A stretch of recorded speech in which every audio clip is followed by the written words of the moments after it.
ఈరోజు దేవుని వాగ్దానము. నీ మందిరంలోని మేలు చేత మేము తృప్తి పొందదము. కీర్తనల గ్రంథము 65వ కీర్తన 4వ వచనము.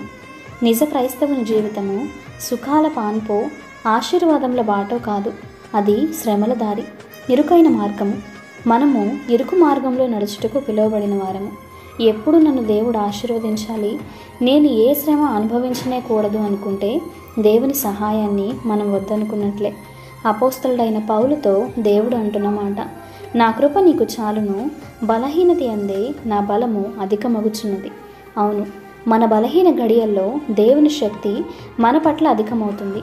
మనము శోధన గడియల్లో ఉన్నాము, శ్రమ అనుభవిస్తున్నాము అంటే మనం దేవుని చేతిలో ఉన్నామని అర్థము.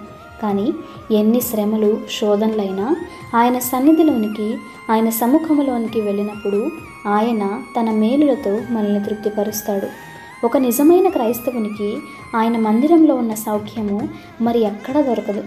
ఈరోజు నువ్వు శోధన గడియల్లో ఉండి ప్రార్థిస్తున్నావా? ఇదిగో దేవుని జవాబు. నేను నిన్ను చేయి విడవలేదు, నువ్వు నా చేతిలో పదిలంగా ఉన్నావు. భయపడకు, నేను నీకు తోడై ఉన్నాను. ఈరోజు శోధన గడియలో ఉన్న నీవు చేయవలసిన ముఖ్యమైన పని ఏమిటో తెలుసా?